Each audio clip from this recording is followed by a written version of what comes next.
So now that we have our ceiling, we can go ahead and add our lights. To add our lights, we need to make sure we're in our ceiling plans view. So I'm going to go into my ground floor, and to load in our lights, we need to come up to the Architecture tab and choose Component. We use Load Family, come down to our Lightings folder, go into Architectural, we want an internal light, and in this case I'm going to choose a flat round ceiling light. We can also find lights online using Revit City and Autodesk Seek as we've used previously. Now, as this is a ceiling light, it can only be placed in the ceiling. And you'll notice here, even though I'm in my ceiling plan, it's not letting me place it. The reason why is, when we use our ceiling plans, it's looking from the floor up. If I hit escape and come over to my view range, it's currently set have a cutoff at 2300. If I go cancel on that there, go into my 3D view, you can see that my ceiling is actually lower than 2300.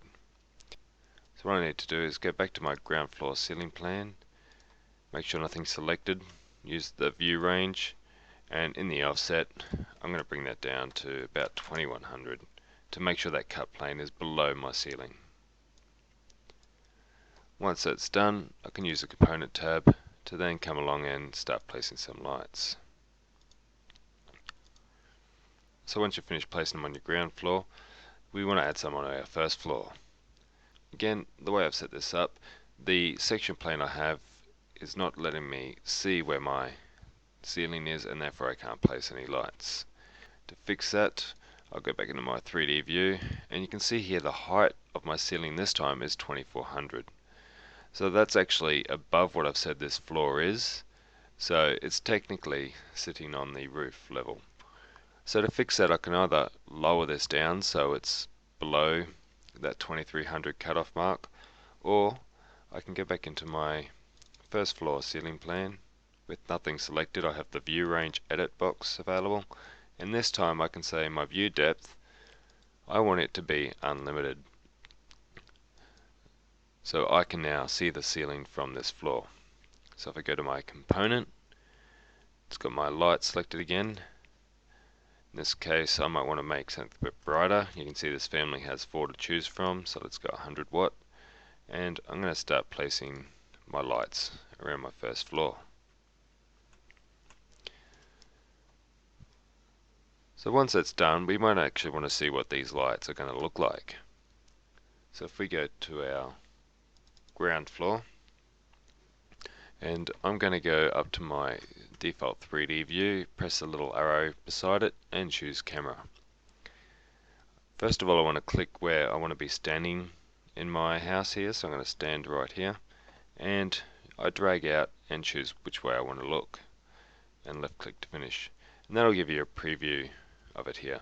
So we can fine tune this by dragging these boxes if we want, or hold shift and middle mouse button to change our view around. And to see how these lights actually work, I'm going to go up to my view tab, choose the render option, just leave it on draft so it's nice and quick. On the lighting, we're going to choose interior artificial and then use the render option. Now this will take a little bit of time depending on how quick your computer is. In this case it's taken just over about a minute, and we can see what these lights look like at night time. You can also change this scheme over here to sun and artificial. We hit render again. This time we have a draft view of what it would look like with the lights on at daytime, and we can see the sun coming through the windows. If you wanted a higher quality setting, we could always choose a high quality from here. We can come over here to use the render and cloud option, which does require an account, but we can set up an educational account that will give us free credits to render as many as we like.